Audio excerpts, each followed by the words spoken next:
Today is Tuesday, November 22nd. Happens to be my dad's birthday. And it's also Thanksgiving week, which is a great week to talk about cravings, right?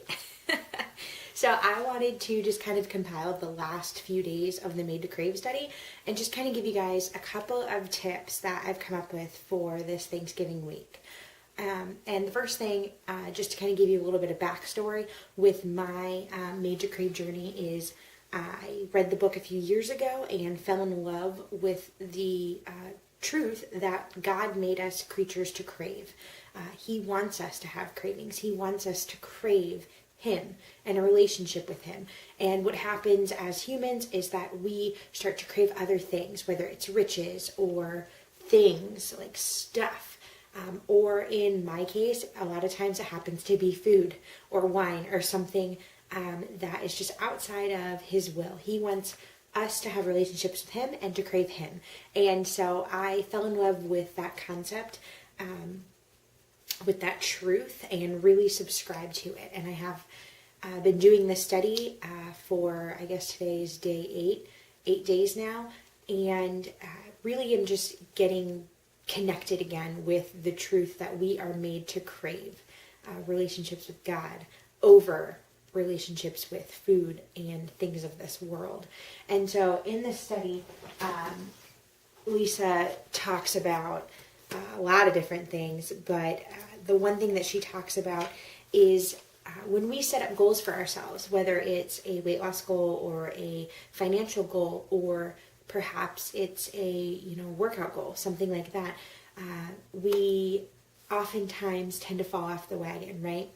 And one particular verse that she clung to during her journey, and what I cling to during my journey with cravings, is 1 Corinthians 10:13.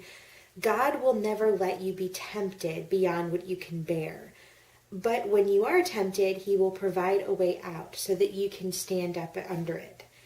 And I think that there's such a misconception with that verse. A lot of times people say, you will never have more going on in your life than you can handle. God said He'll never give you more than you can handle. And that's actually not true. The verse is talking about temptation. So that is good news for us that are trying to work on cravings and trying to crave a better and bigger relationship with Him over a crummy relationship in our existence with food or alcohol or, financial ruin. And so the one thing that you should cling to is the fact that you will have choices in life. You will have the good choices, you will have bad choices, and you make the choice between those two things. And what that verse in 1 Corinthians is talking about is that God will never put a temptation in front of you or allow there to be a temptation where you will not have an escape plan, where you will not have a way to lean on Him and to cling to Him to get out of it. And I find a lot of comfort in that verse. And then the other thing that I wanted to touch on is not allowing yourself to park it, right?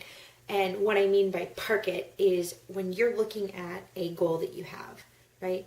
And you maybe screw up, or maybe you fall off the wagon completely in relation to whatever it is you're working towards.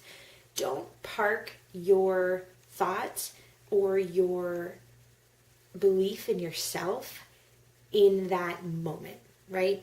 You have to look past it and realize that the devil, and I believe this with my whole heart, he is roaring like a lion everywhere.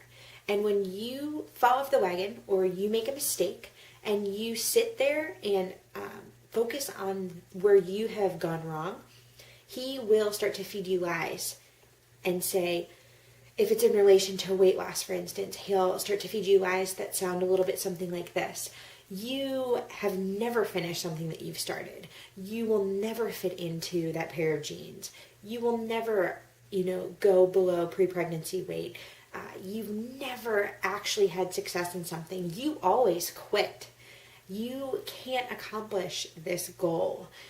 You don't have enough time. You don't have enough energy. You don't have enough finances. Whatever it is, he will find that little crack right? That tiny little crack that maybe you created when you like forgot to work out, or you forgot to not follow your meal plan or eating plan. He finds those little cracks and he plants those seeds of doubt and desperation. And as we learned in the Major Crave study, desperation breeds defeat. And so you can't allow yourself to become desperate, and you can't allow yourself to feel defeated, because he will use that.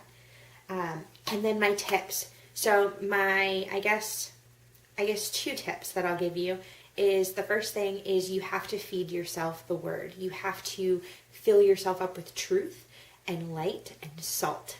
And I don't mean like sodium. I mean like the salt of the word.